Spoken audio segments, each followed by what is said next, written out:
Okay, my name is Howard Lipoff. I've been a board member of New Jersey Peace Action for 14 years, which really isn't a long time since this is our 60th anniversary today. During these past 60 years, we have faced many challenges. Can you hear me now? Okay. During these past 60 years, we have faced many challenges. The Cold War, the arms race, the undeclared war in Vietnam, aid to the Contras, 9/11, and the endless war on terror. We now face President Trump, who has control over a vast supply of nuclear weapons and is a man unable to separate fact from the ramblings of the alt-right. Trump has said that our country's arms control agreements, like START and the Iran deal, were bad ideas. He has said he would engage in a new arms race and has asked for a 10% increase in military spending.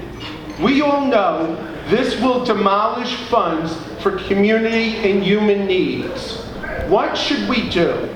We must follow the example of the founders of our organization, who first gathered together in 1957 at the kitchen table of Dorothy Eldridge to pressure the government to stop the production of nuclear weapons. When other people felt the way to deal with nuclear weapons was to practice evacuating to fallout shelters, our founders believed in the power of direct action. One of the people at Dorothy Eldridge's home that night was Esther Liss, and her daughter, Gina, joins us here today. Please get up. You were getting up early. Please let's have a round of applause for Gina.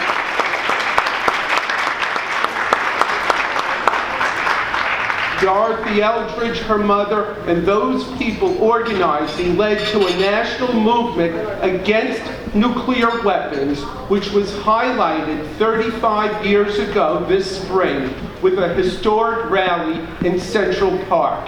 That political pressure led to reductions in nuclear weapons following the Cold War. The Trump administration must be met with strong resistance.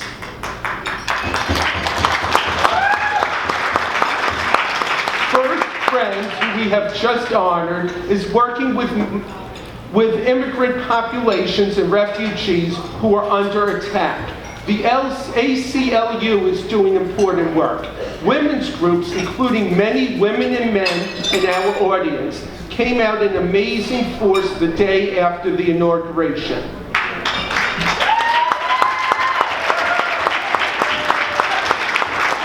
Environmental groups will be demonstrating in Washington later this month, and we will send a contingent.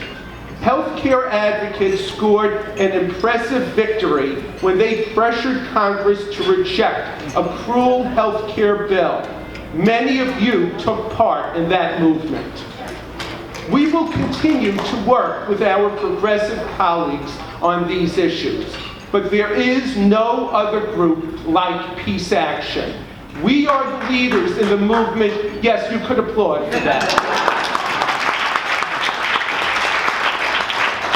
We are the leaders in the movement to eliminate nuclear weapons, end deadly drone strikes, reduce military spending, and resolve conflicts in war-torn areas through negotiations and diplomacy.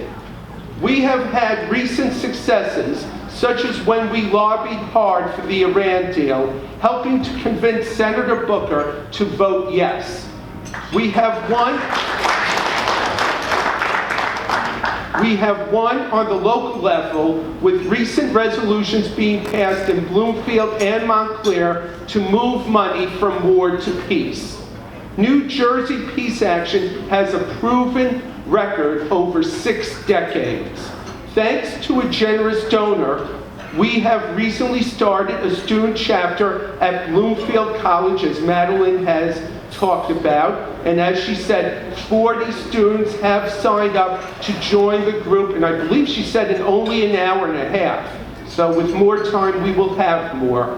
They will probably use text messaging instead of sitting at a kitchen table the way Dorothy, Eldridge, and Esther List did. But their work is in the same tradition that our founders believed in. We hope to have similar chapters in other local college campuses once we get Bloomfield College off the ground.